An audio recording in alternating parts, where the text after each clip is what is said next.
Hey everybody, Coach Rosbicki here, excited to show off our summer project, the improvements of the practice and training facility.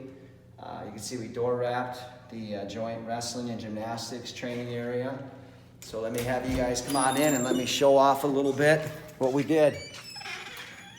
So on the left here, you got a drinking fountain, and it, keep everybody hydrated and whatnot, and a bottle refiller, and then a message board for practice plans, motivation, things like that.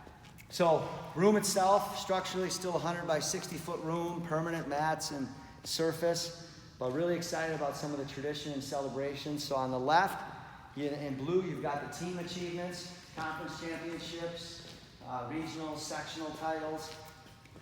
And then from here, the state boards.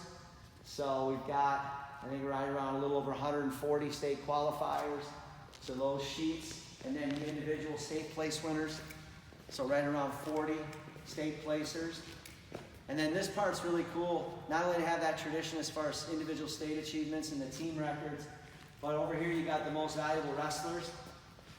Program started in 1959, and we've got every most valuable wrestler since 1966. So our first MVP was Dick Simonis, that we have record of in 1966, and then most recently 2019, Nate Stokeg and Luke Elishevsky, who were both third place finishers. And then speaking of tradition with the program, you have our statistical boards where you have pins, takedowns, and wins, and both career and season. And so these are magnets, and so these will slot up and down statistically based on where guys, how they finish, and that's everything. So if you look here, Coach Kroll, for example, he's got 54 career pins. I think he's 15th on the overall career pins. Shout out to Coach, too, for getting in the Hall of Fame coming up in a week. But Coach, as people surpass him, will bump down, so to speak, in those statistical things. And then for wins here, those are season win percentage. On my right, this is a mural that we put up on this bump out in the room. Last year at Beauty and the Beast, a lot of momentum wrestling. Milton and Cody Gable got a big pin for us, and you can just see this is really a bulk of our team coming back, real junior heavy group in this photo, and just the absolute enthusiasm, having their buddies back and being excited. So really love the photo and just what it represents program-wise. Just a few other things of note. I still have our Wall of Excellence, Bose Stereo, the pictures of teams that have qualified for state, mural up here, which has our first team to qualify in 05 in the center part, and then the individual state champions, where we've crowned 8 of those guys.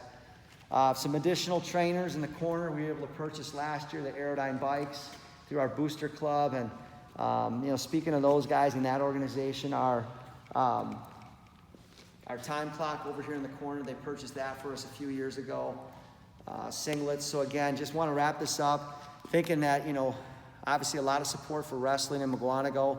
I mentioned our booster club and their support with the Aerodynes and the score clock, and our Grizzly Wrestling Club paid for a big chunk of this. Our Parkview Middle School program made a real significant donation, and so and then our school district, like I said, with the door wraps and the drinking fountains. So just awesome to be able to just brick by brick build what I think is arguably one of the finest wrestling facilities in the state, if not the country.